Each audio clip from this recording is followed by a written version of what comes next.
We derive our legitimacy from the ballot box still. There were 20 TDs elected in the last election. Unfortunately, due to the death of Dave, by now we now have 19 members. But their legitimacy derives from the electorate. And we have an obligation and a duty and an entitlement to represent the 400,000 people who voted for us in the last election. Now, my commitment to public life from the very beginning, and now at this particular juncture, is to lead the party in a new direction, but also to contribute to the improvement of public life itself. And I would draw a distinction between how I'm responding to this and how Fine Gael have responded to the Morality Tribunal, which equally had very serious conclusions in terms of the awarding of the most lucrative contract ever in the history of the state, for example, as rushed, flawed, and which involved huge sums of money as well, and a pattern of fundraising targeted at those who ultimately would have the decision-making powers in relation to that. And we're waiting a full year for a comprehensive response to that, and we haven't got it. And I think both tribunal reports are very damaging to public life. I think a lot has happened, to be fair, since the establishment of both tribunals in terms of the improvement of the regulatory framework governing political donations, governing declarations and transparency. We've put forward further legislation based on Moriarty's recommendations. We will equally respond to the Mahon Tribunal's recommendations. And I'd ask you to produce any comment that I, in any shape or form, ever attempted to undermine the integrity of the members of the tribunal, or indeed the legality of the tribunal. At no stage did I ever engage in that. And I would challenge anybody to produce any quotation to that suggestion. And indeed, there's a motion as late, I think as 2008, which reaffirms the then government's commitment to the continuation of the tribunal in Dáil Éireann, on the record of Dáil Éireann, to the continuation of the tribunal, and having confidence in the tribunal in its capacity to complete its work. That's on the record of the House, voted for by every member of the Fianna Fáil party at that time.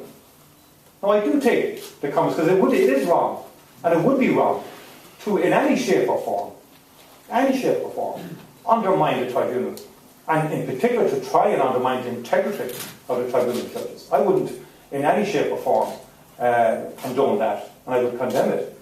But the difficulty I have is that in the context in which this is presented in the introductory commentary, unfortunately, specifics are not set out in that way. I'll start out the corruption. I'm absolutely... it's a bad day for politics. I think I condemn unreservedly the action of those who have been found to be corrupt by the tribunal. And I think it's extremely, as a member of the Fianna Fáil party and somebody who joined it for the best of reasons, and conscious of the tradition of the founding fathers of the party, I'm very, very upset and very, very angry as well in terms of how people have abused their position. People did abuse their position. And that is why I think we need to change the way we do things in terms of fundraising within the party. And I think other parties should do so as well, but I think we have to do what's within our remit to do. And the people will be entitled to a fair hearing. People are entitled to make their case in accordance with natural justice. I don't know the outcome of the meeting, and I'm certainly not in a position to tell you that it's a foregone conclusion or anything like that. I think people will have their own views and have their own perspectives on it. So it's not a foregone conclusion to you in any shape or form.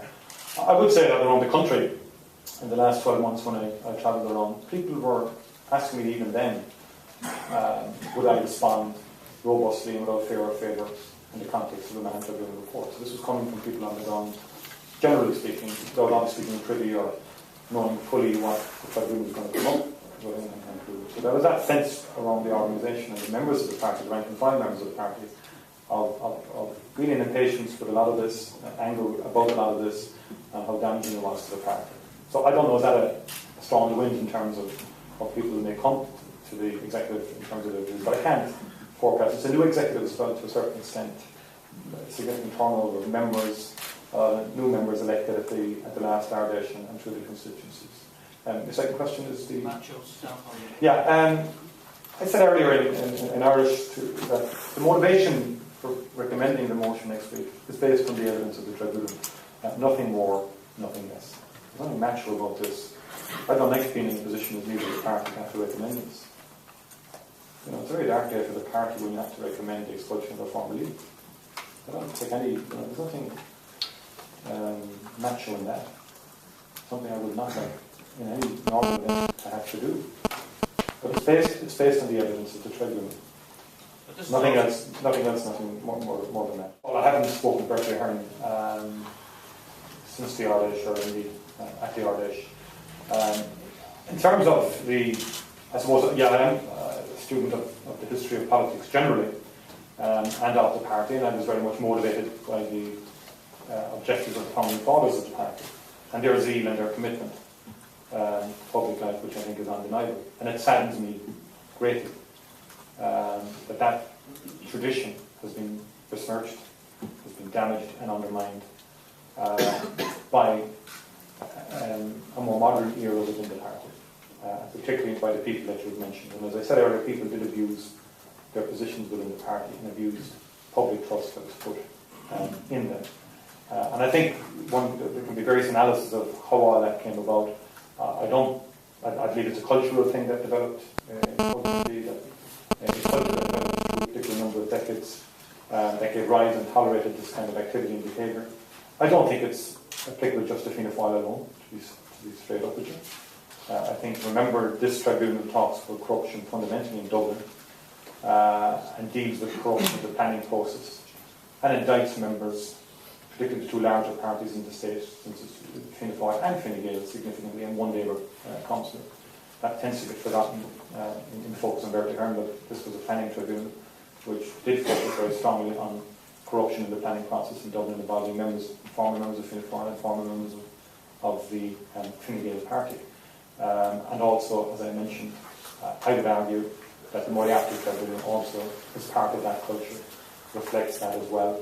That doesn't get the same commentary maybe as Mahon does, but I would argue that the decision that it was asked to investigate and its conclusions in relation to another decision that it covered, that was foundly corrupt in relation to Ben Dunton. But they're very serious as well, and also reflect that.